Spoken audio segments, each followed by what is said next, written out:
Shalom, Shalom Bimromag.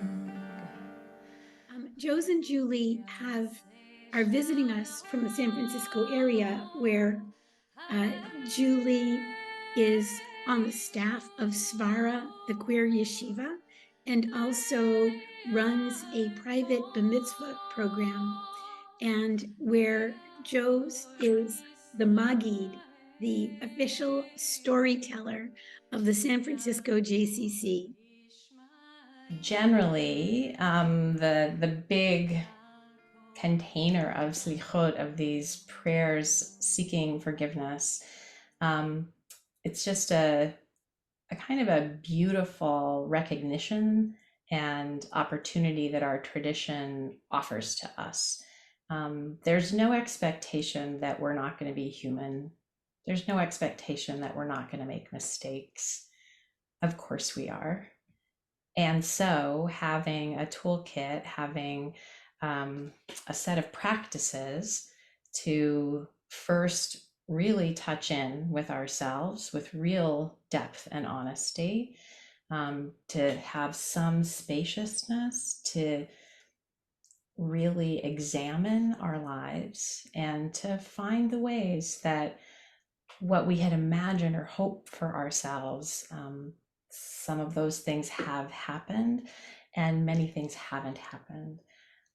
And to start to think about that repair work in a way where we're held and acknowledged and not alone.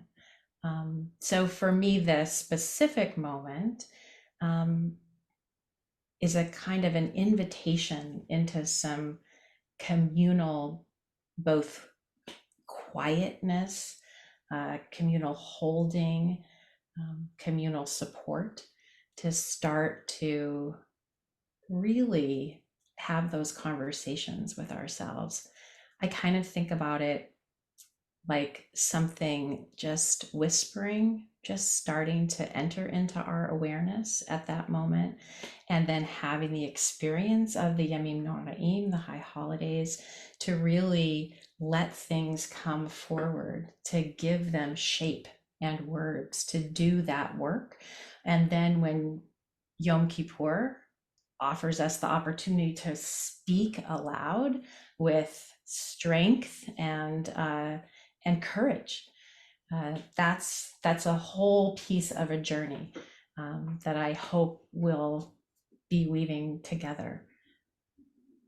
I think of this as kind of one of the first places where community starts to gel around this, what Julie just described, this courageous, difficult. It's not like we don't do this work all the time. It's not like we're in a complete state of denial until the high holidays come peeking around the corner, right? We know, but we're by ourselves in that knowing. And I think what happens here is we say, yeah, but you need witnesses, and you need comrades, and you need critical mass to actually make the change. So let me ask you, how do drinks factor into the equation? Love to hear more about that. Listen, it's our sacred inebriant. Hello.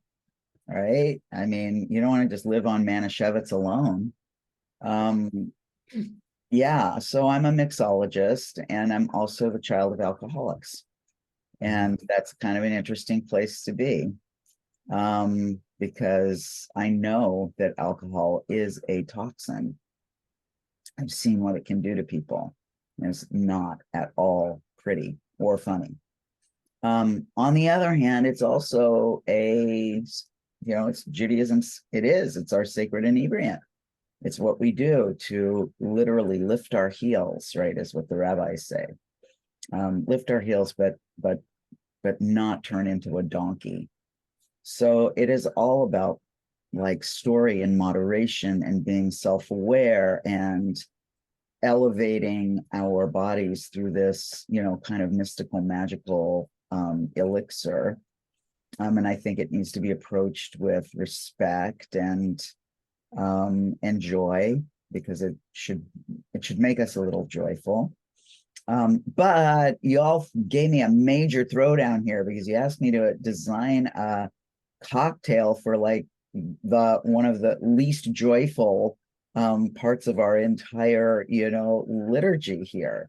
We're going to be looking at how messed up we are and what we did wrong and all of these bummers, right? So trying to figure out how to create a cocktail that would address the business at hand and what were the core issues that we are grappling with, and to figure out a gastronomic mixological way of throwing that question in front of us in the form of something that can literally imbibe, which is what we do in Judaism all the time anyway, right? We don't just talk about bitterness at Pesach, we eat it.